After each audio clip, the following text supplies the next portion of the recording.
Go ahead. Oh, hi! Welcome aboard, all your ground troops spinning around smartly on the planet we call home, Earth Gaia. This is TJ Morris ET. We handle the paranormal journalism on the planet with Janet Carroll Lessin and Bret Lueder. I am your host this evening on my channel, Janet Carroll Lessin on Aquarian Media, and Bret Lueder on the Bret Lueder Show. So the three of us are the power of three, and we're ready to introduce you to our disclosure. Welcome to the Allied Command, Intergalactic Relations, ACAR, Public Relations. We handle everything you possibly don't hear anywhere else. All right, so who goes first today, Bret Lueder or Janet Carroll Lessin? We're going to start getting you introduced to our series. I have the Allied Command Odyssey series. I'm starting 2024. Bret or Janet, who go one and two, choose. Bret says ladies first. Janet? Ladies first. Okay. Right. So I'm gonna. Let me see how this works. I have a display, and we can go back and forth on.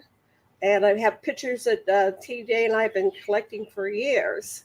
So I didn't know what the show was called. I just split it. And my font isn't working. This is what happened before. I'm not sure how that works. But anyway, we're here to put Theresa J. Morris on kind of like the warm seat. I don't want to call it the hot seat. It's the warm seat. The purpose being we love this lady. We want to get her history for the world to know before we all exit this planet, be it in a spaceship or through the end of life. So it's our time now to get this out here.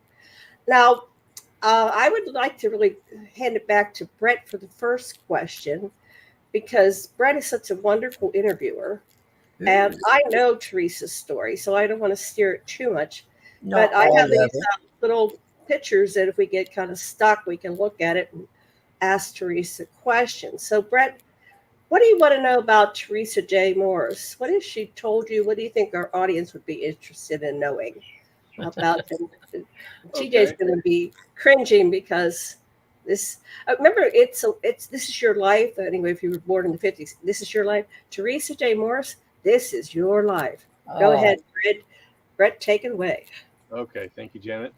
So, TJ, thank you for having me on. This is a real honor to get to interview you here. I know you've been through so much in your life. I've been getting to know you probably for about the last 10 years, and there's still surprises that you spring on me in conversations. And I don't know if we'll ever get to the entire story, but I think just to crack this open here, I know that you've worked for the government and the military in various capacities. In your view, what does the government have to do with aliens? Well, it depends on where you're at and your station in life. Aliens in NASA, I started back in 67 when I was introduced, but prior to that, I had near-death experiences before that. So a real quick answer is everything. Absolutely everything. Okay. All right, well, a little more specific. Well, I started learning and it was on my quest for more knowledge, which is good. But I would like to start when I was young and got my first government papers. And May 10th, 1967, I believe. And I had government papers. My host was Yvonne McCutcheons. We were ambassadors of goodwill for the city of Houston. And Chris Kraft was the flight director for a new group, and he went to Cape Canaveral and the Mercury program, but he had Chuck Matthews and a few others with him.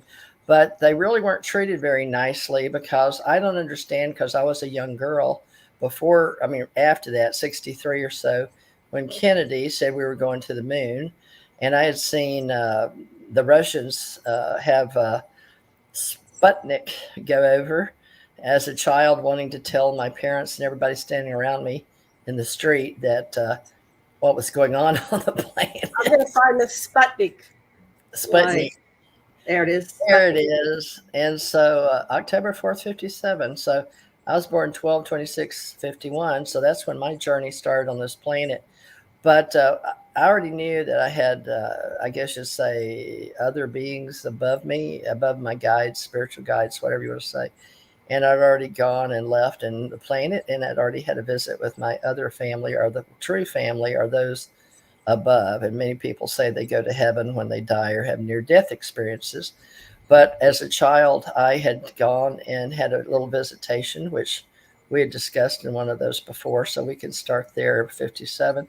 But I was trying to explain to anybody listen, but I was basically told to keep my mouth shut and don't tell anybody what I knew, and that pretty much went on through my life until I got government papers signed. Met Chris Kraft, and he said, "Well, you're Ambassador Houston. We love Houston. Houston welcomed him and his group and everything." And then in 1968, well, at the end of 67 to 68, my husband and I were at James Madison High. He had 5 scholarships. I married him. He was a great trumpet player, but they were going to Vietnam War. Well, we called it war, but it was actually a police action, I believe, legally, politically correct, possibly. But anyway, those of you that may remember those days, especially for space history, it was a long time coming for oh, you've got a picture of Christopher Kraft. He died July 22nd, 2019. So he was the one that introduced me mainly to government. I'd be doing public relations. I got to meet the astronauts and watch them in their Corvettes with their bat wings and all of that. And also Ken Johnston was one of those. And then a Master Chief in the Navy that spent 36 years. And I've met him recently, and we've played cards together, but I can't remember his name now. I've slept since then, and he's a friend of mine, but he's in my phone anyway. So Chris Kraft was the first man that walked me around. I think it was Chuck Matthews with him. I'm not sure. There was 2 other men, one behind, but it looked like Chris Kraft was in charge. And he talked to my husband and me, and we got a full tour of NASA in Houston, which I guess was a pretty good thing from a flight director to 2 young children. But my husband, like I said, had 5 scholarships through the state of Texas. And I was welcomed into the government. I was a baton twirler and asked by people to come under the bleachers and talk to them about working for the government.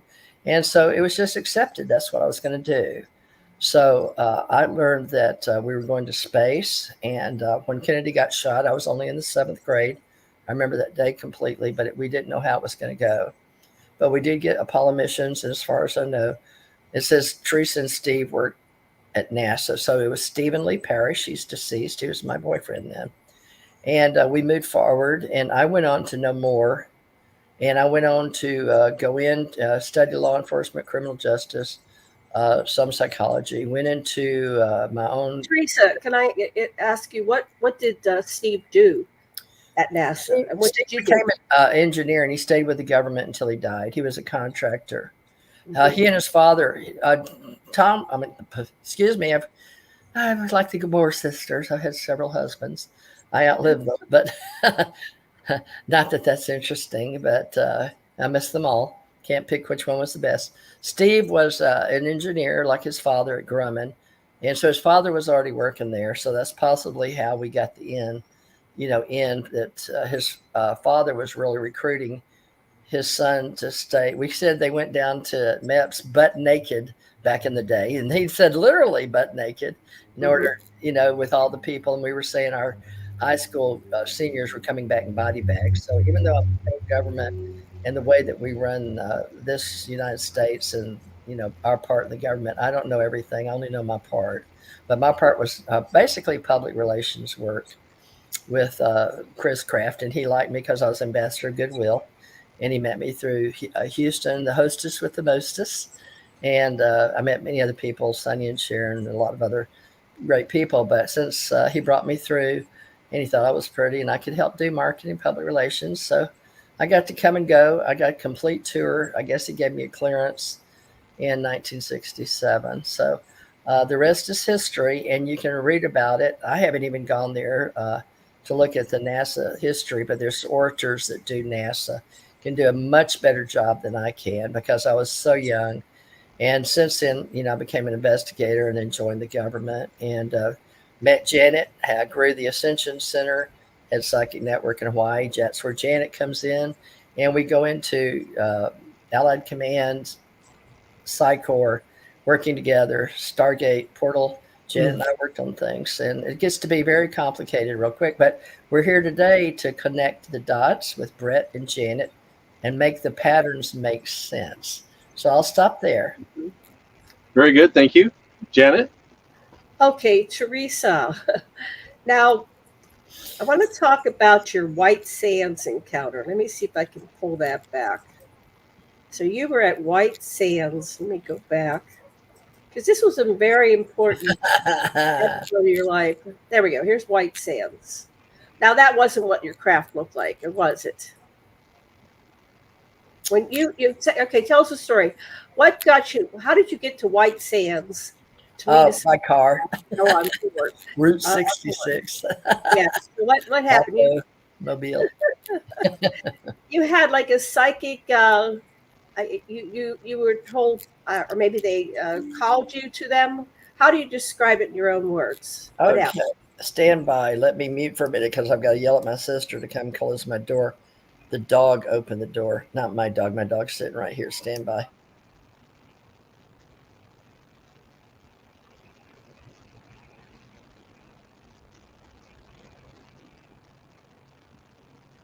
Okay, here comes Jim. Okay. Okay, I'm back. And as soon as they close the door, because apparently where I'm at is very echoey. He came in and opened the door somehow. I'm not sure how. It's a magic dog. Yes. Excuse me. I've got to get some water. Jenny, you know I've had my throat cut and my neck titanium. I'm what they call. I'm a cyborg. People. You're a cyborg. Yes. Where this is only water. It's filtered water. Water's good. Apologize. Okay, back to White Sands. Yes, I was approximately 7 or 8. I don't remember. But what had happened is I had died in Monroe, Louisiana, St. Francis Hospital. They brought up a machine to save me, to clean my blood, and I saw angels or extraterrestrials or my family, whatever you want to say. But to me, they look like avatars. Or they weren't on the wall. They were spirits, but they weren't spirit. When you're a girl, I called them angels. Okay, that was the word for it because I was a good Christian girl growing up and went to church every Sunday. So having died, I saw these beings. So that's how it all started with hepatitis. It took me approximately a year, but my grandmother and my aunt and my uncle took me. I kept wanting to go there. I have no idea how you wake up, you die, and you wake up wanting to go to White Sands. You tell me how the mind works. Well, let me ask you, that's a good point. Yeah. When you were out of body, do you think that these extraterrestrials might have communicated with you to come to White Sands and kind of leading witness? It could be. I have, see, these are questions I have myself. So, like I said, I've been on my own spiritual journey. That's how I wound up with the Ascension Center and Psychic Network and doing the kind of work I do. But it started out. But back in the day, I don't know why I wanted to go to White Sands. We went underground. We went to, where they turn. Many people have been to White Sands, New Mexico, and they've gone in Carlsbad Caverns near there. So that I went underground. I love caves. I love being underground as a child, and I went to many. And, anywhere in the Ozarks or anywhere there was, and, all caves in Kentucky too. So anywhere I could spelunk. But I have no idea why. But I happen to have an uncle that worked there. So the uncle that took me in the car down Route 66. Now, how did they take me in a car? Why did they take me? No clue, except that was my wish. Think about it. A child, I was like the first baby in the family for a long time. It was from a military Air Force family, Otha Martin, worked in Air Force. My grandmother bought an Air Force home. My father was in the, back there, National Guard to keep the family at home, Army National Guard. Later on, he joined Coast Guard. But it had nothing to do with that at that age, except a child that wanted to go. And that I still have it's in Kentucky where I lived for 20 or so years with Tom, but I still have that Carlsbad Caverns, whatever it was, brochure. I think it said 1960 on it actually, but couldn't be for sure. But we went directly to our Indian family, which Rufus Henry, my uncle that drove the car, because my grandmother didn't drive, and Aunt Vella Henry and Rufus Henry. took me over there, and we stayed on a reservation. At that time, we were lower middle class in America, and we stayed on the reservation where they had nice little brick homes, but there was no AC, and it was hot. And I got Indian impetigo, so I had to be healed in a uh, what did they call that back then? It was like a real teepee. Don't ask me where they came up with it. And I mean, they lived in like brick. It was government housing, possibly, in New Mexico near Carlsbad. And the Indians put me in a sweat lodge type with rocks and healed me and told me what I was going to do great things with the beings. So apparently they were in on it. Right. And so I went and I got to go over to White Sands, the park. That's where two cousins, one about 13, one about 9. So they went up with me. And so we had, after we got on to Carlsbad Cameras, blah, blah. The uncle that worked at Los Alamos, there's another uncle, okay? He worked at Los Alamos. So we met them. And he drove us, I guess, somewhere near Los Alamos. I wasn't that interested, wherever they allow humans to go that our family, you can't see everything. I was bored, and so we finally go over and they have a picnic at the park, White Sands, which looks similar to what you see here. And these dunes aren't very big. These were huge. Of course, I was a child, at least they were huge to me, but these looked way too small. These Right. were big, huge, like you drive buggies on them, real high. Mm-hmm. And anyway, they were very high. And the two children that were with me, maybe they were 9 and 12 now. Anyway, the girl she was mature teen. The reason I know is she was growing boobs, and I didn't have any. I was very impressed with those at that age. I didn't have, gee, I want to have those when I grow up. So when we went over to the dunes, we went up on a dune, and the little boy, I guess my cousin, which I'd never met before, uh, I played with him for a few days while I had impetigo, going to the sweat lodge and being cured. So they weren't very impressed. They were like, ew, they weren't very, we don't want to play with her. She has, like cooties or something. I caught impetigo. I wasn't used to the heat, and I was scratching my legs, and I was itchy. I still have that, by the way, itchy skin. But anyway, we all went up on one of the sand dunes. He said, look, I think he said a flying saucer.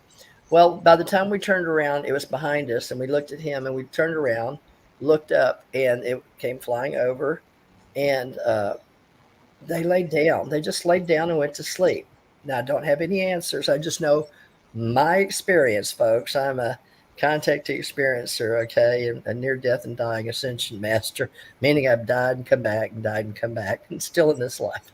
But basically, at that time, I was just a kid very early on, already died, during the hepatitis issue in the hospital where they cleaned my blood. This was my wish. I get it.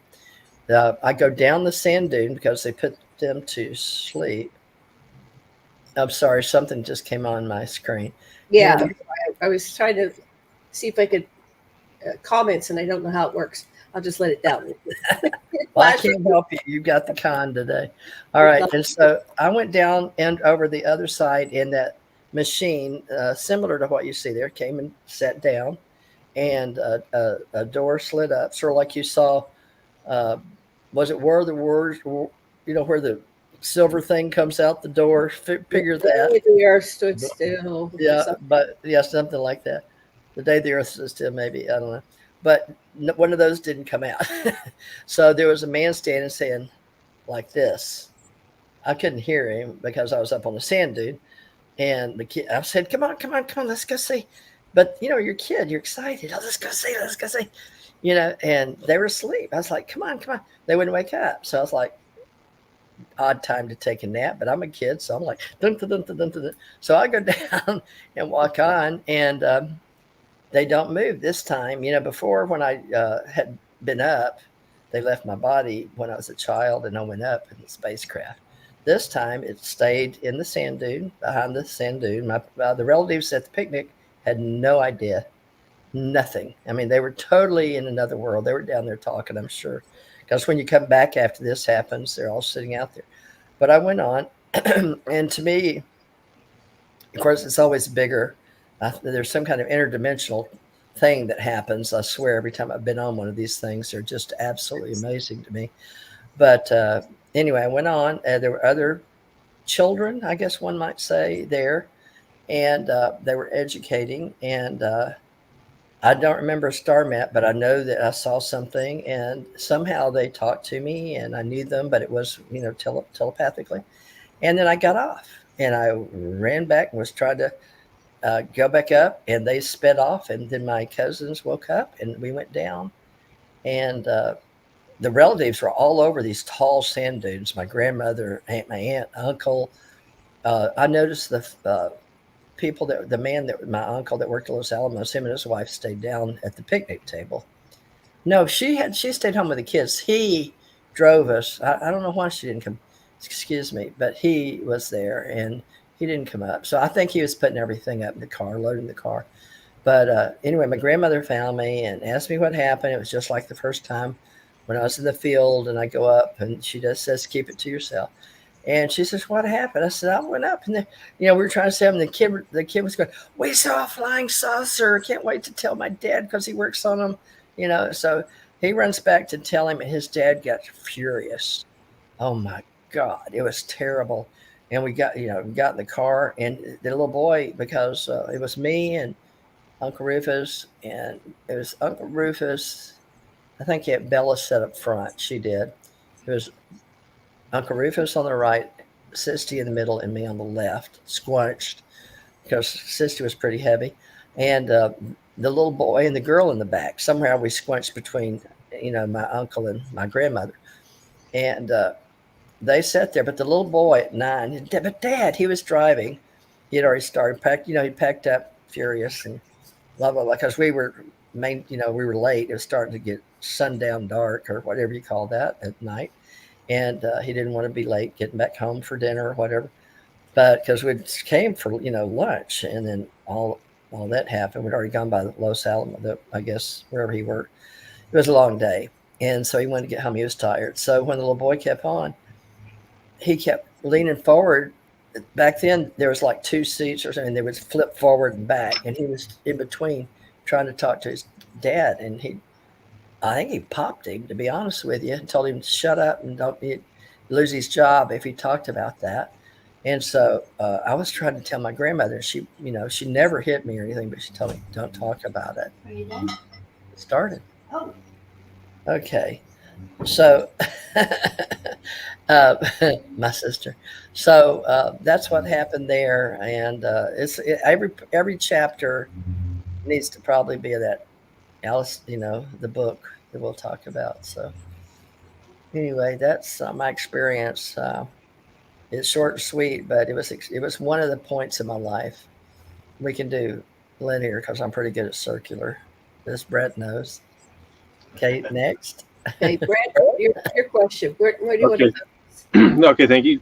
So interesting, like a chapter out of a Bud Hopkins book, the bizarreness of the abduction experience can take many forms, but just the description of you coming back as a child and everyone's just like acting like normal, don't know you were gone, really speaks to the power of the mind control, or the way they can mask memories, whoever these beings are. But I'm curious too, because there's a theme, I think, throughout ufology. The aliens are good, the aliens are bad.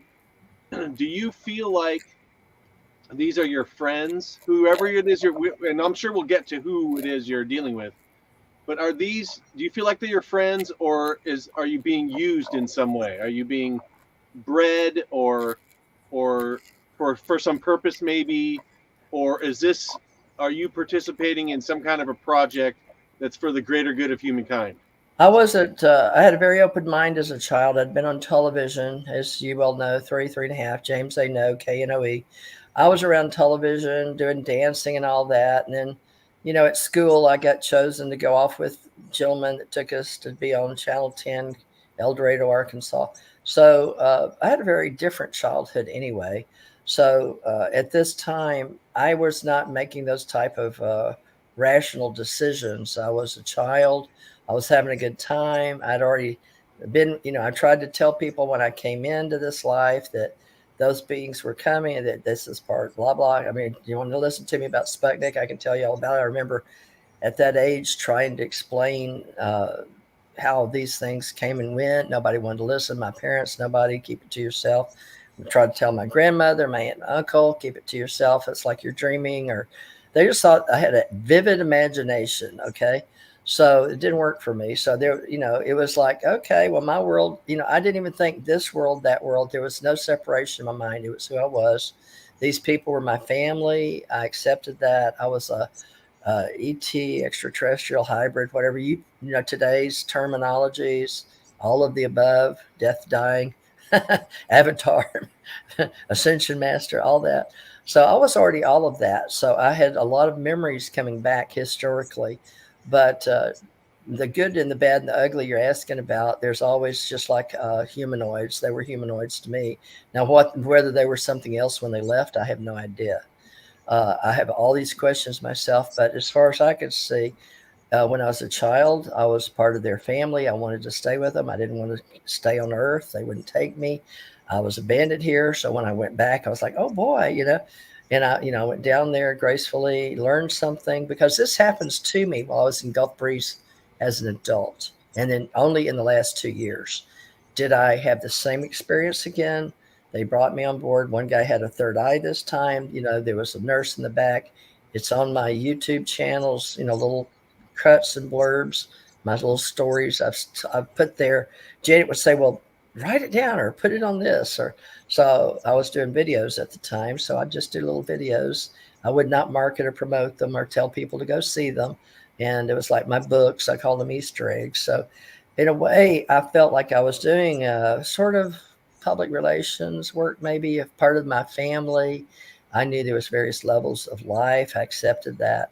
And this was my journey. So I accepted it. I never felt hurt. I never felt malice. I only felt love when I was around them. And my journey through my government employ was excellent. I always was looking to know more and to educate myself. And one thing Chris Kraft told me as a teenager was to use my psychic abilities whenever I just so desired. I had meetings with people at NASA, great engineers, great astronauts. I filled in people where I could.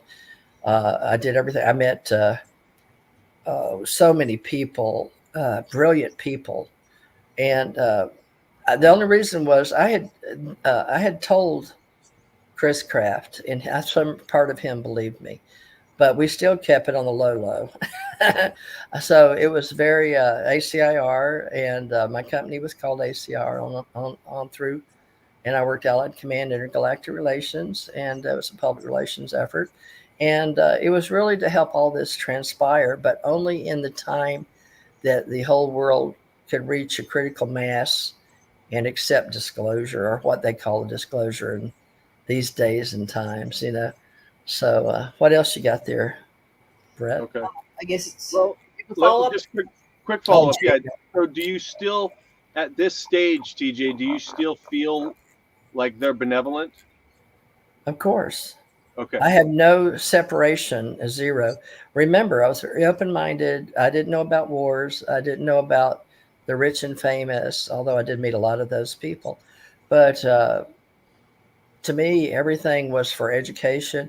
Chris Kraft said, always, the way you learn is to be dumb. And, what we want is knowledge. And that's the way, people taught me to learn as much as you can. I had a lot of training.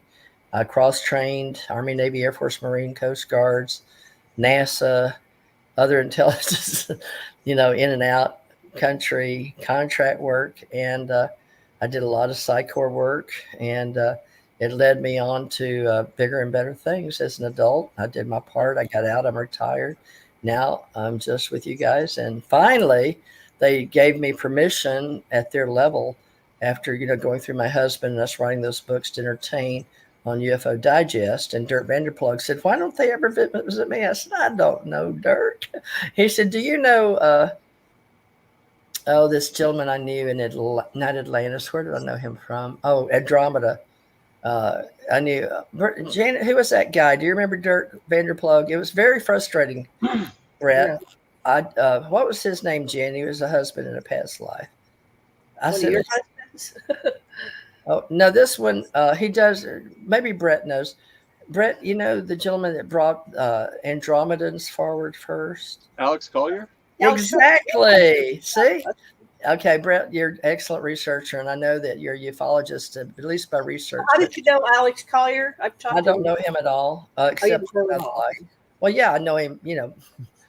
From his work. You know, whether he would recognize me in this reality, in this body, I don't know. But I had just like a past, you know, past life from like Andromeda M13 or whatever, working Andromeda Galaxy, right? So there was another, yeah. So, you know, for some reason, when I was writing for UFO Digest, Dirk said, "Your story sounds like I've heard it before. It's very similar. Do you know Alex Collier?" I said, "No." He says, "You never met Alex Collier?" I said, "No." He said, "Do you know his name?" I said, "No." I said, "Should I?" He said, "Well, I don't understand." He says, "These people never visit me, but yet you sound like Alex Collier." And he said, "But you come from a totally different background. You don't know Alex Collier or his story." I said, "No." "Who is he?" He says, "Well, I'm not going to tell you. Why don't you go? You're the research investigator. You go." Yeah. Yeah. But then I read something, and he was at bad times by the time I found out about him. And, you know, Dirk passed away. Of course, Dirk and I had a very spiritual group from 2006-7 after Stand UFO Association, right? We started that. That was way after J. Allen Hynek asked me to take over. No, it's sort of like PR. Right. But that was important. So that part of me exists, but it's a very unique, separate. So that's a whole nother show. So let me ask you something. Are you done with the follow-up? Yes, ma'am. Thank you. Your turn.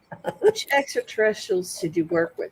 Like Stuart Swerdlow at Montauk, he worked alongside some Dracos and things. So a lot of people have realized that when they were in some of these underground installations, you know, there were aliens walking by and they were just working there just like anybody else.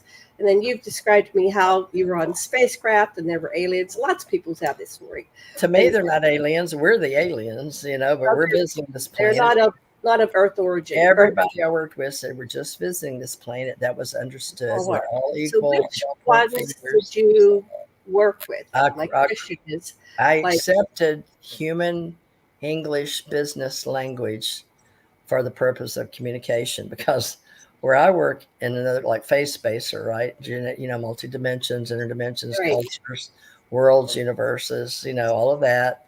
I work as Allied commander, and I was a communications officer. So we did mostly ESP psychic work. We didn't talk. And so when these people would work with me, it's not what we think. It's not like talking. Well, I've had similar experiences, and so, it's rare for verbal communications unless you're down in a strictly human. But they've learned how to work with those of us, you know, that they found on the planet. From my husband's history work, you know, work when he was working on this for Ronald Reagan and brought me in.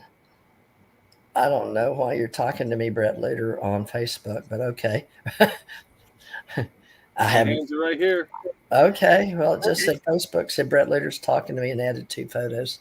Don't know how you did that. But see, those things happen constantly in my life. Right. Nothing surprises me. But Janet, to answer your question, I accept the Nordics. Let me read. Okay. I'm a teacher. Did you see any people that looked different than humanoids? Or looked different? Like I saw grays, I saw short ones, mediums, very tall beings that were, you know, 10, 12, 15 feet tall. I saw those. I saw you haven't worked with reptilians, but I've worked with reptilians, and they're very complicated. I know of. They could have been. Some of them are like scary, and some of them are like, "Hi, Joe, how you doing?" Right? They're just like normal people, but they just happen to have a little bit different skin texture. Well, people want to put you in patterns and clumps so they can relate in their brain, right? In their mind, or whatever their story or patterns, or whatever you want to say, their life story, whatever they're recording. And that's all we do. You know, we learn, we educate, we level up, and we expand our who we are as a light being, I guess.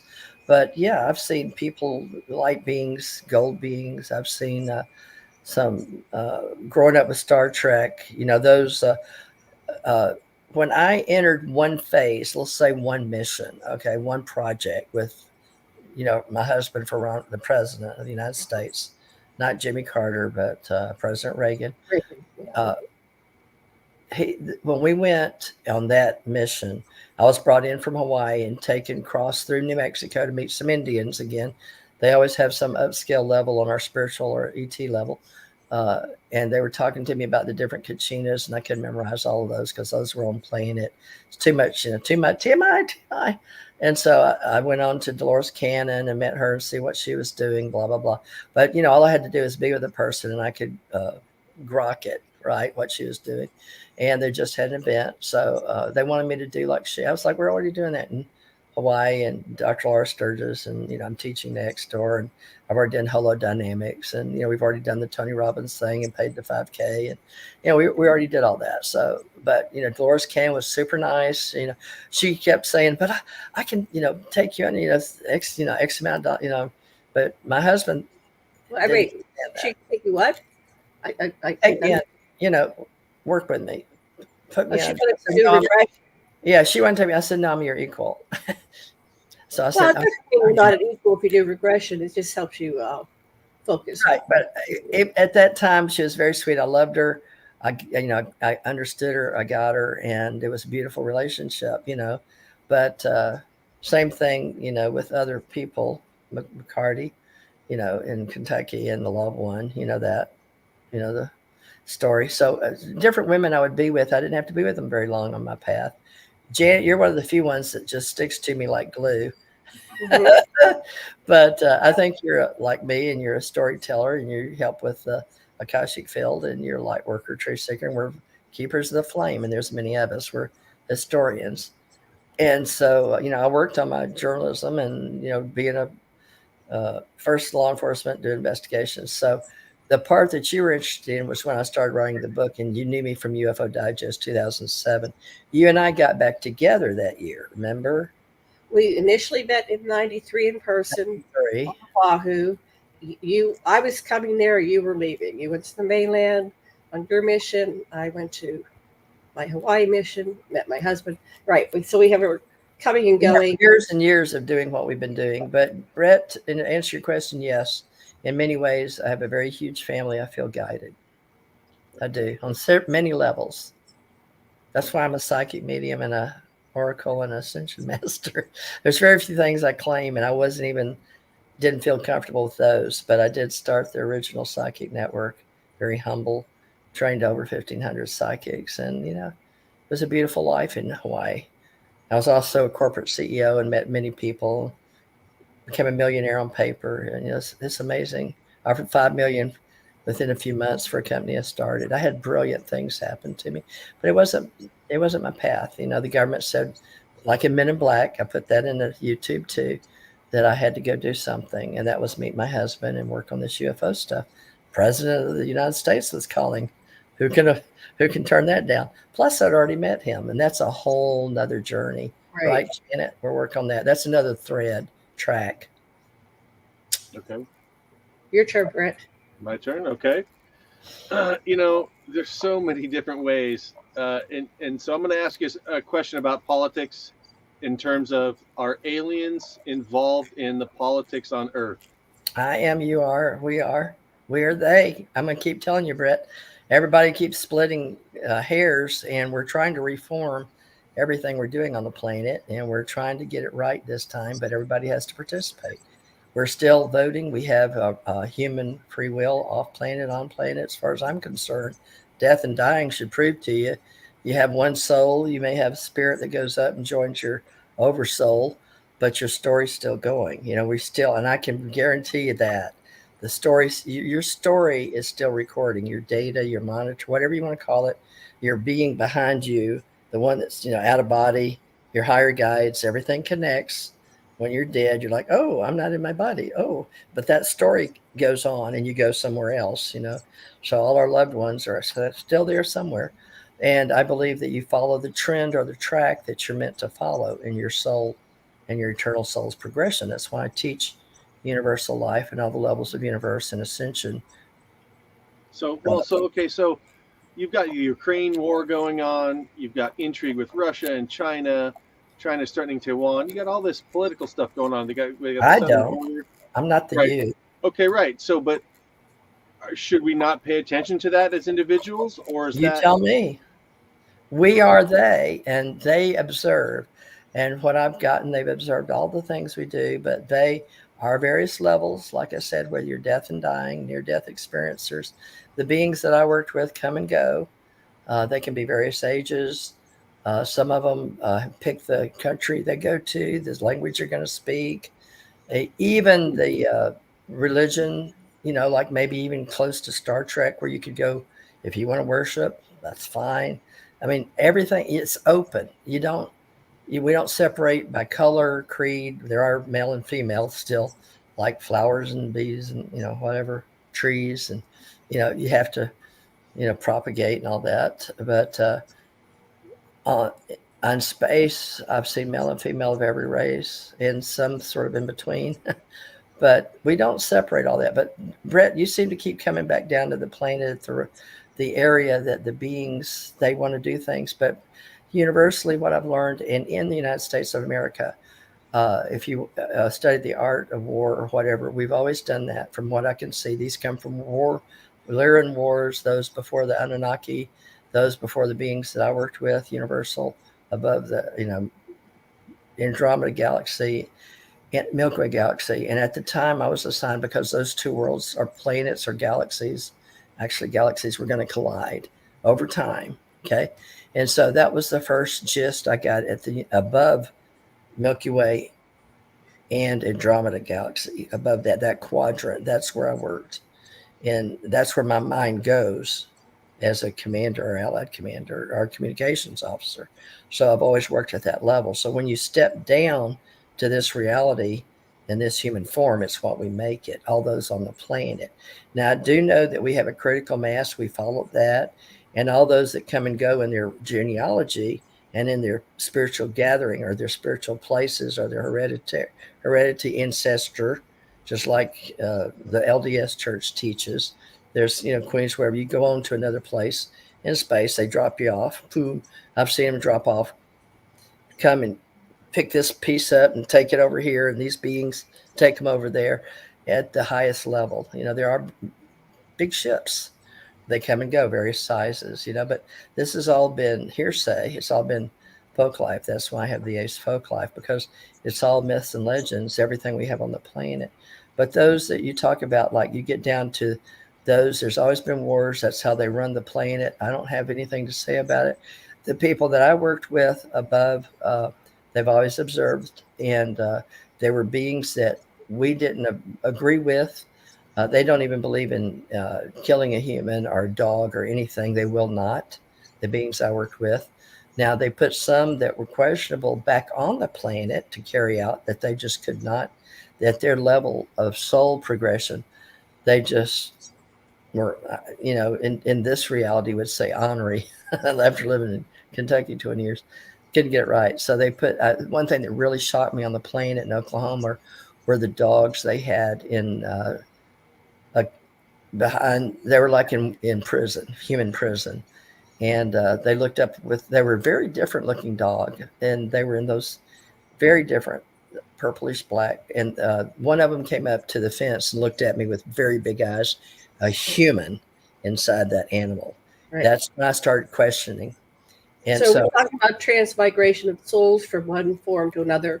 So there were human forms that were human souls that were transported in or transmigrated into these dogs, and that was their punishment. Is that what? Yeah, I remember that story. Okay. Can I do a follow-up to what Bret was talking about? Absolutely. I'm trying to unpack this because you have a flow of consciousness, and I get many trails, many tracks. Yeah, I'm very circular. Slow it down because I find myself like almost getting hypnotized. Like wow.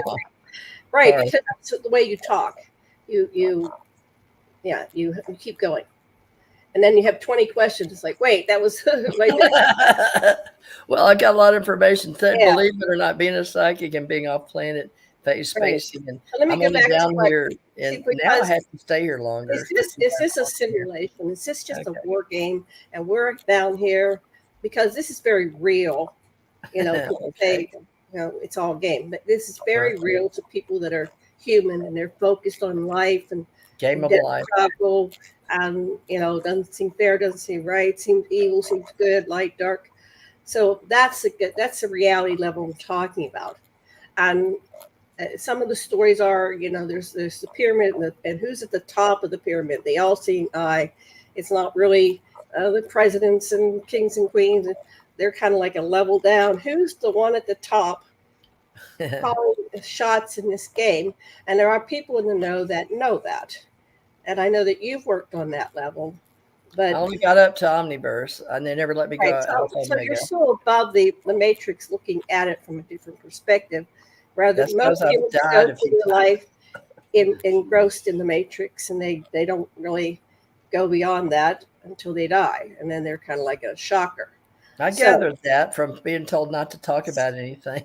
so It's shocking. is there anything that we can do as individuals in this matrix, in this simulation, to affect a more positive outcome rather than where we seem to be heading, You tell especially in me. this time? We Well, all work together. we can all answer it. I mean, I have ideas, theories, hypotheses. We're focused on you, but we can do that in future shows. But Well, I'm yeah, it's just getting you down to the if you point. want to hear, but you know, you can't. What is it? You can take a horse to the water, but you can't make them drink. You know. Well, I don't even think they know the water's there. Well, depends on who you're talking to and the filters and Well, who they are and where they're I've at. been studying this since I was born, just like you. Like, what is going I on? don't feel different from anybody, Jane, and I try to do my best to be humble, and that's why I walked away from a lot of money because it wasn't about Right, money. we're not talking about that. Okay, well, I'll let it go at that. It just seems like there is something that can be done on a more, you know, ABC basic level. How can we do things to affect this group gestalt, this whole game of life? You know, That's why we're we here. dismiss it. We go, there's always been wars. But I've been in parts of the universe where it's totally peaceful. Like you said, they won't even kill a dog. So I have walked in these places where everything is peaceful. And people who have near death experiences say, I went to a place that was totally peaceful. There was no violent thoughts, even no violent energy, no negative. So I have been there, experienced it, come back here. And this is a third dimensional physicality. It's very dense, it's very active, and it has like the polarity of the continuum. Light and dark are maximized, and it's getting water. And so that's what people are feeling on a human level, that, you know, shit's about to hit the fan. We So all have emotions and feelings here that we don't have when we die. right. It's all psychic energy that is in a little ball of. But You it's know, but you feel what very you feel. real. But And when there, someone dies, it's painful. Let's let TJ answer. Go ahead. what? Your turn now. Answer what, Brett? What would you like? Well, there's a couple of questions in there. One, is this a simulation? Two, is there something that we can do about it? Right. So let's just go with that right now. Yeah, we're looking at the theory. simulation. Right And now, then we're I think expanding. The third one was who is at the top. Okay. Oh, yeah. The first one was who is at the top, but there's always somebody higher. We're expanding what we know now in science and cosmology. That's a known fact. You know, we have the Jack Webb telescope out there creating many places in this galaxy and many other galaxies, right, in this universe. So they already know that what they thought they know, they didn't know. So that's about the expansion. So everybody here is playing their part. Everybody's important. That's one thing I've learned. We're all different. So there's always somebody at the top. The people that I worked with above, and you know, when I died, there were people that brought me up. Those angels I told you about, that's one level. The astral level, the astral plane. There's many other planes, the soul plane, blah, blah. And we teach all that. But I had to be taught too, Brett.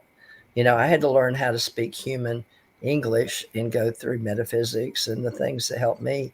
in parapsychology to learn how to speak and how to talk the language, because if people can't understand you, what good is communication, right? So the people at the top know much more than I do. There's always other groups. So the groups I worked with, there was the council, the Allied Council, those are the Allied Command on the planet. They work with those of the Allied Command in space, what we call Space Force. And those work Supreme Allied Command, those that can communicate with us from the other galaxies. The Supreme High Command is like, they would take 3 days to communicate with us in the Space Force on UFO Secret Space we have on Facebook. So that's, a level I know about. But also there was the 12 and they wore hoods and stuff like Green Lantern, or, the stuff you and I talked about, Bret, with the 12 skulls and how you see aliens. So we can talk about that with the movies and impressions. But there was 3 questions in there, right? So that's about the highest level. There's always a god, a big G, all the demigods, and those that we have, myths, legends, Zeus, all of that. Trismegistus are the 3 of the, I guess you'd say Thor, and then in Greek terminology, all the laws. But how we teach. So we're all about teaching and education. Let me get this off my screen. It's bothering me. Some protector, privacy, security. That's important to keep us alive. But as far as I know, we're all here being human beings and the best we can. I believe that the story goes in my interpretation, strictly my experiences are, I'm still here learning.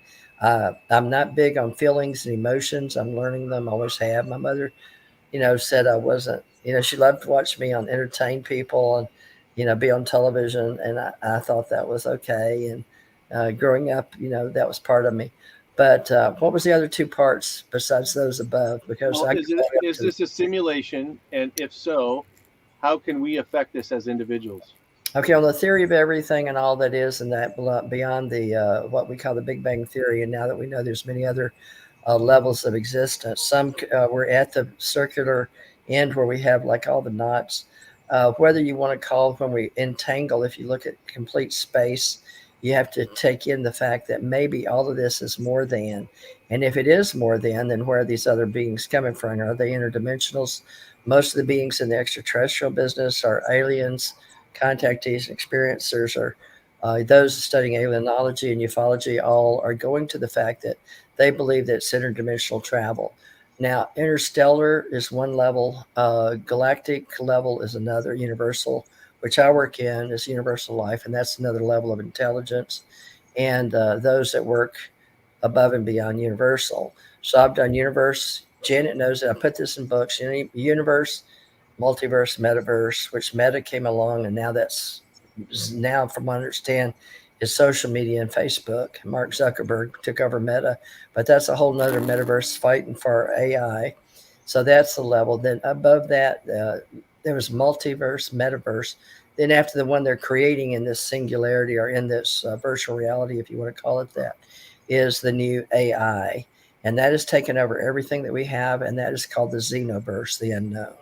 So that level is coming. That is level 10. Right now we're at GSE5, AI, GI5. And so after Xeno, we have Omniverse, and that's as high as I've gone. That's 5 levels universally and in the intelligence world.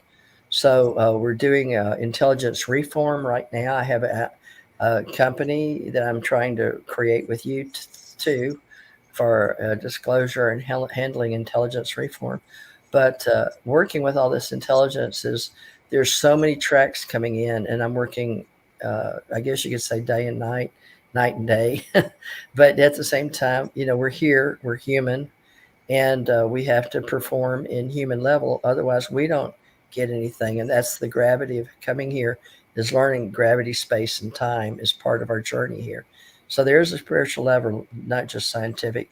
Now, what was the third? Because this whole virtual reality, is it just one level?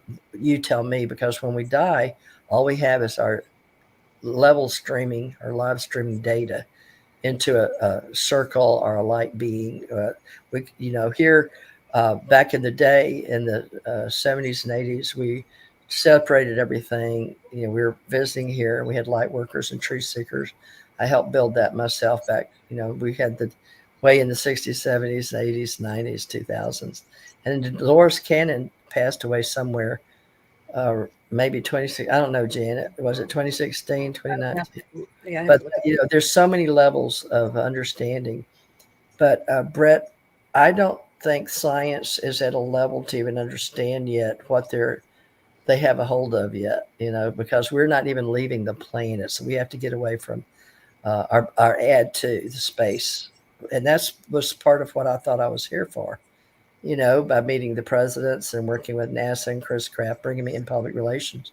You're writing a book right now on people like me that have come and gone, and you almost might, I would take a beautiful romance, paranormal romance, that we are like, there can be only one, although that's not true. But what was that? Not Blade Runner. I love. Highlander. Thank you. Yeah, when I saw that movie, that's what it made me think of. But at the same time, I knew there was many.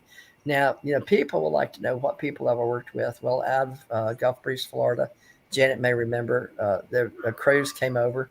They were traveling intergalactic, and they pulled me up the same way they can do. They can leave your body and pull your soul essence or spirit or your data or your mind or your nervous system, whatever you want to call yourself. One, when the law of one and all is one, a very high being, I would call like Jesus Christ level, because I knew no other. I didn't talk. It was strictly psychic. I thought it was Jesus because I was raised in this reality as a Christian. So, it was a male. He pulled me up, looks like Barack Obama. I guess I created him in that reality. But that was my level. And he was wearing, white, silky looking clothes, but it wasn't spiritual. It was a beige champagne and pants with pleats that I could see, But in the back were some very tall beings in seats. There was a board up like out of one of those Tom Cruise movies. What was Minority Report? Being, there were, and one of them was Philippe Coppens. Philippe and I had a past life in Egypt. Philippe Coppens or Philip Coppens. I don't know how Janet says it, but shit, I knew his wife, and he was on board. he didn't talk. None of us talked. He smiled at me really cool, like he was on the end, like, hey, look at me now. One of those, you know, he was doing all this. That was sort of cool.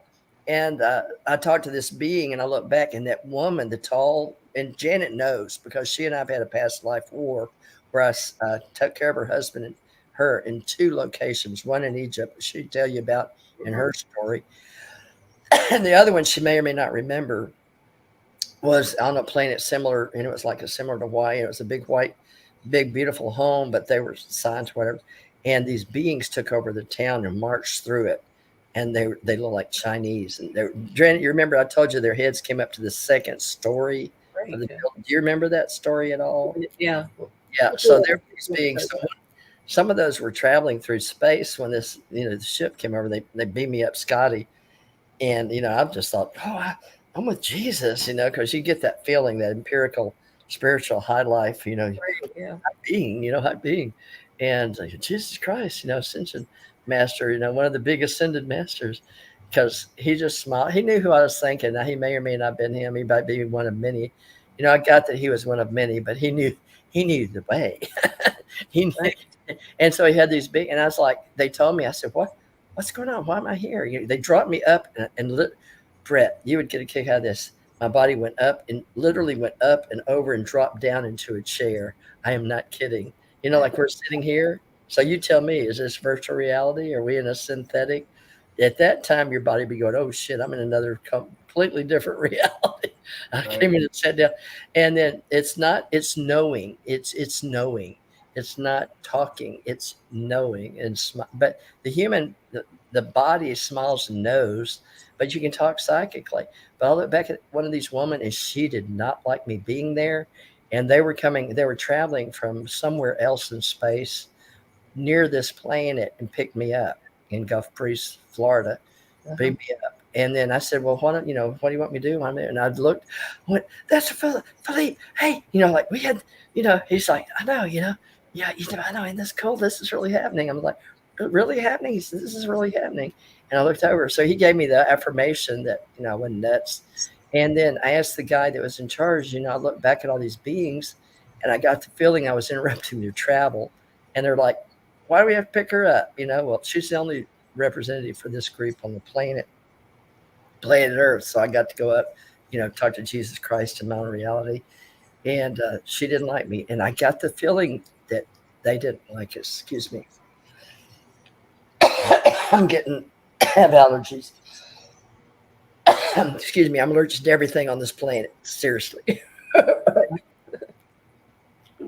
But I had experience too where what I was doing. Yeah, the same thing. You go up on, there's someone you knew, and it's like, well, what is death then? They're dead, and here they are on ship. And Schreiber was saying that too. So we really have to look at that. What happens when we die? And what was the other one besides virtual reality, Brett? There was the third. Well, just that, can we affect it? This was These are all Janet's questions. Right. Yes, we can. How can we affect this? If this is a simulation or it's just a different reality or simulation, however you want to word it, how can an individual affect that? Or is it even our job to do that? One soul, one vote. He called this Jesus Christ, if you want to believe, Jesus Christ came passing by and I happened to say, hey, what's happening? No, I got up and got dropped into this reality. And I said, I get the affirmation from Philippe Coppens, which had died 2 or 3 years before Thanksgiving out of nowhere. He just decided, got zapped and went up. Of course, we leave our bodies here. But I mean, I took my soul body, but I was sitting in the chair like I am. I was much thinner though.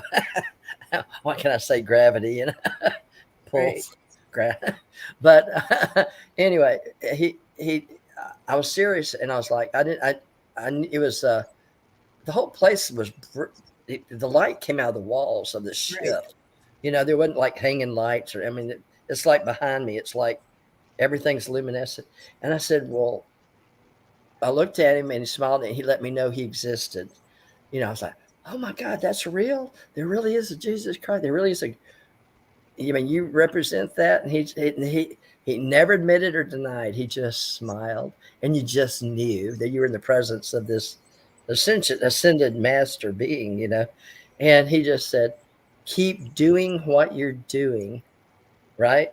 Uh-huh. Now, what kind of message is that? Okay. I mean, keep doing, and I was, he just smiled. In other words, I got to see the beings that really didn't care for me. They were just traveling through. They don't really care for us. He looked like me. I mean, a cross between a white. He wasn't white. He wasn't Indian. He wasn't Egyptian. He was a blend of everything, every kind. And, but he was in charge. And the affirmation from Philippe Coppens to me, and I was like, wait, didn't you die before I did in this reality? And so I was doing the reality check in my mind. That's when I was thinking, 69 or 70, I don't know. We'll have to track that back, Janet. But to see that, to affirm this reality, to see the beings like, wait, don't I know y'all from a past life? Haven't I seen you? Oh, I went, oh shit. That's those 10, 12 foot chopping, those Chinese people. For some reason, like you said, why do we have wars? Those people just were not happy with earthlings or whatever you want to call us. I just got the feeling, because we don't talk, that we weren't liked. And in the past, in these wars, for some reason, there are beings that feel superior to those of us. Now, they could be fallen angels. I don't know. Was it my gig? It was Jesus or Christ God or whoever this guy was, this higher being's gig. He's taking these beings, and I knew they were moving from left to right. And I knew that, gravity, I'm brought up and gravity didn't exist, but in this ship. So there was all this knowledge going on. But all I got was, here's knowledge for you. We're passing through. We see you. We got you. Keep doing what you're doing. The ascension was about the ascension age and what I was doing. Keep doing what we're doing. And I said, can I tell anybody? And I said, well, and they said, there was no yes or no. That it just went blank. I was like, wait, before you send me back, can I tell Janet? And I got positive. He said, you can tell Janet. I'm like, thank God. At least let me, do this reality. Janet, you remember I said, can I, I remember that. It was like, you remember? And what? They said you can tell Janet. It doesn't exist, so you have to have a witness, right? And he said, you can tell Janet. But he was smiling, but they weren't talking the words. And he didn't shake his head. It was just, you can tell Janet. Doing what, wow. Ergo, what we do, what the Ascended Masters do, how the whole thing works. And ergo today, Bret Lueder and Janet Lessin, all the books I wrote before on the Ascension Center and all that, rubbish. Now I got to start all over. And then the beings that came after him told me now was the time to keep writing. And it was after they had already gone and done all the stuff with the 2004 blah, blah. And, oh, yeah, look, like brand new. The government says, oh, look, they're real. We're like, that's what we've been trying to tell you. We're all the same. So, Bret, I guess we have to keep doing what we're doing. That's what I was told. And we're here to grow. And, what I can tell people that are living here is up there, you feel it. Is it virtual reality? Is that who we really are? I mean, I've got a soul. I've got an oversoul. I know, guys, I have divine intervention. I get things that happen, like everybody. I have dreams, I sleep. I die, I come back, out of body near death. Isn't that normal? So you tell me. It depends on the person's spiritual experiences. But now I did meet somebody here. I moved from Florida to Texas. And I said, oh, are you a Christian? He said, nope. I was like, oh, okay. Well, you do universal life, right? Because he was helping me. He was the chief of investigations, and he was happy to help me because, like, welcome to Texas, and just serendipitously, whatever that word is, synchronicities happen to me all the time, But he was there to help me. My sister said, "Well, you have a guardian angel." Explain, But I meet these beings that just come and go. Now, when Gigi was dying, which is a whole nother, they knew she was ET. All right. The Nordics were helping her. Anyway, sorry, I don't know where this went. This is brainstorming. It's a flow of consciousness. Yeah, I think you answered it. Basically, that the way you affect this reality is to just be who you are and to find who you are, which is, I think, tricky for various people. And then do that, be who you are as best you can. That's why I like you, Bret. You have a real human way of just bottom line. Wish I had that. Right there. Say it. Janet? I think we're about 7 minutes over our hour. Out of time. Where's the time gone, right? Oh, flies, yeah. Are we going to stick around? Do we want to stay longer, or do we want to end for today? That's up to Bret. Bret's always the one. He's Bret's the child.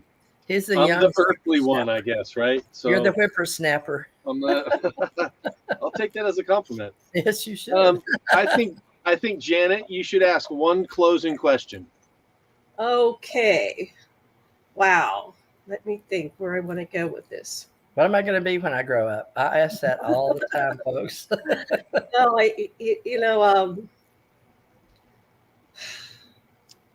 Can we come back next week? Yes. Yeah, we're going to come back next week, but I do want to summarize this because this is just the tip of the iceberg. We could do this for the millennium. Yeah, TJ said we've got much. My objective is to kind of unpack it for average people. They can get it because it's very up there. It's high level thinking. Yeah, it don't work very good for me. People, how's that working for you? Not very well. Right. But my job, believe it or not, Bret, in this reality is communication officer.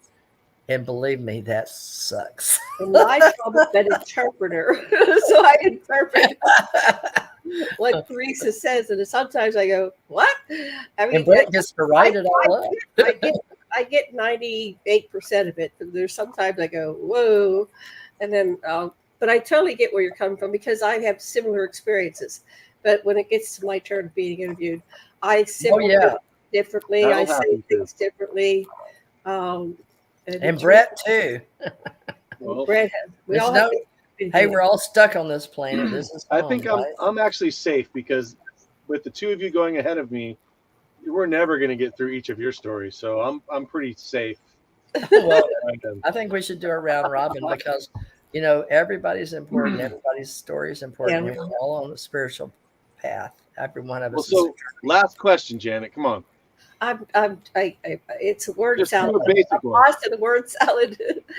um, so, what's the most important event that has ever happened in your life? This 72 years of happening being right now. in this Theresa J. Morris form. This is it. What is it? This is it. This moment is most, and what makes this moment the most important moment of your entire 72 years around the earth? Reality. We're creating a reality that no one can ever take away from us. Power of 3. Mm-hmm. It's magic. Right. Okay. I think that's a beautiful ending right there. Okay. Yes. All right. Well, what's your sign off, Theresa? Capricorn. Oh no. Aquarius. How's that? Does that work?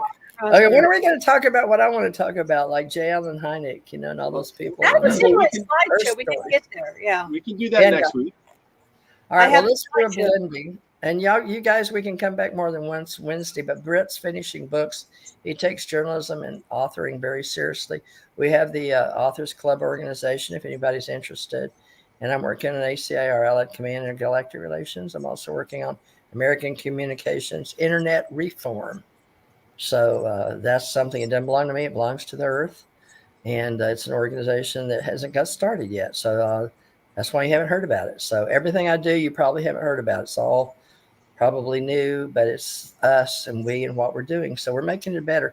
Now, real quick, I think before we sign off, everybody mention a book because we're all authors. And we should really mention that because some people just want to say, what the heck are they talking about? So, Janet, give me one. Brett, go first, and I'll pull up mine. I see one. Okay. Wait, let me see this here. This is my first book. It's called Song in Your Heart, The Story of the Search for the Lost Note. There's really no other book like it. I've read hundreds and hundreds of books. And it's about the role of the roots reggae Rastas in terms of the global struggle for the control of human consciousness.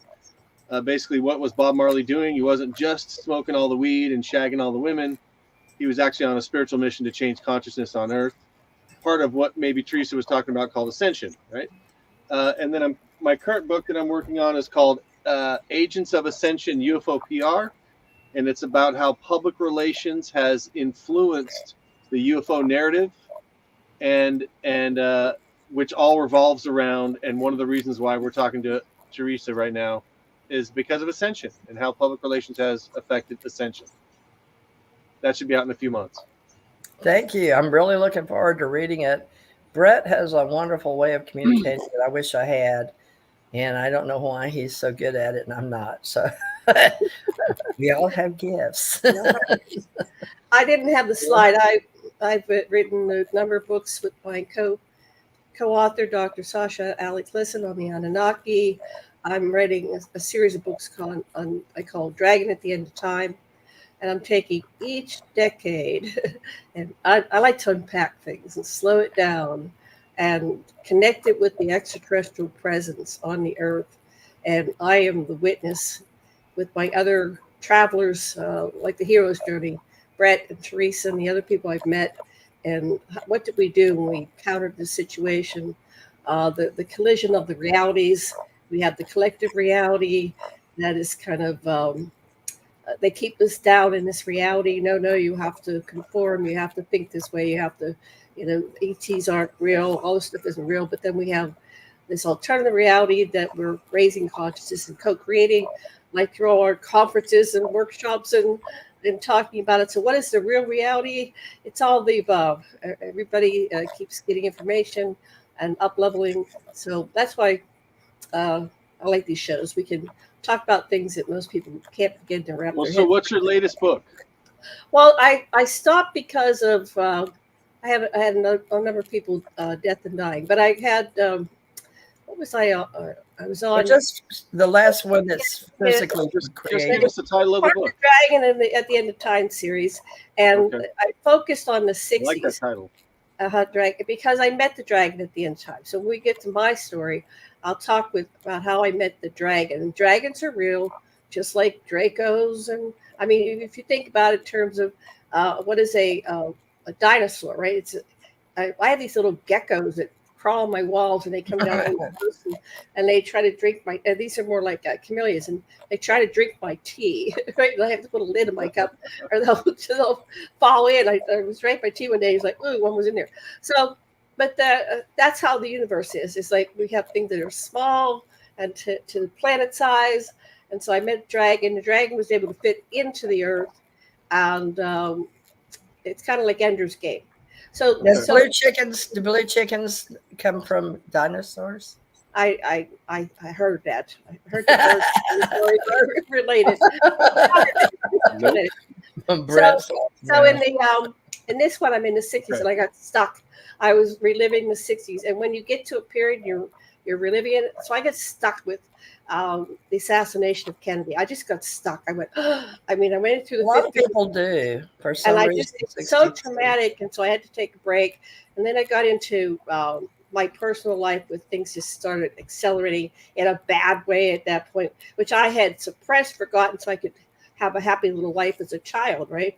Those things aren't real. They aren't happening. Yeah. So I had to get past my own trauma, and then people started dying around the holidays. I lost a lot of people. So now it's like, okay, I'm going to get like you moved to Texas. So now I'm going to get back on the horse. And like Bret, you're an inspiration. Keep on doing the books, because that's what we're doing. And we got to keep doing what we're doing. He's keeping us here. I mean, we're still here. Something's keeping us here. So everybody keep doing what you're doing. Now, Bret, I always say love and light. My last book was Allied Command Odyssey. Janet's got a copy of it. Did you put it in? But it doesn't matter, folks, because I don't market or push them. Or, I mean, I love people, and I'm trying to help Bret and Janet, and that's piece all these patterns together, which is really a lot of fun. I just wasn't participating prior, really. I mean, I've got a few videos and a few books, about 40. Bret, you want me to count them? It's over 40. Wow. I stopped. Yeah, I stopped. I stopped writing, folks, but guess what? They told me to start writing again. So that's what Bret and Janet and I are going to do, is continue the Allied Command Odyssey series, and also the Ascension Center series, I guess, or Ascension Public Relations, which Bret Lueder started. Bret, you got anything to show them? Have you got your cover ready or no? I do. What we'll save that for next week. So we can set up a little tech stuff ahead of time.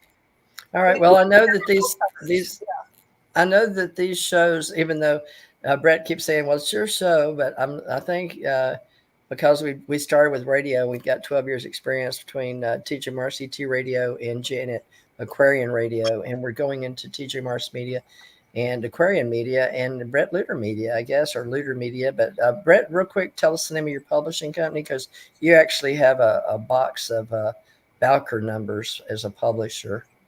What's the name of your company? It's House of Lueder Publishing.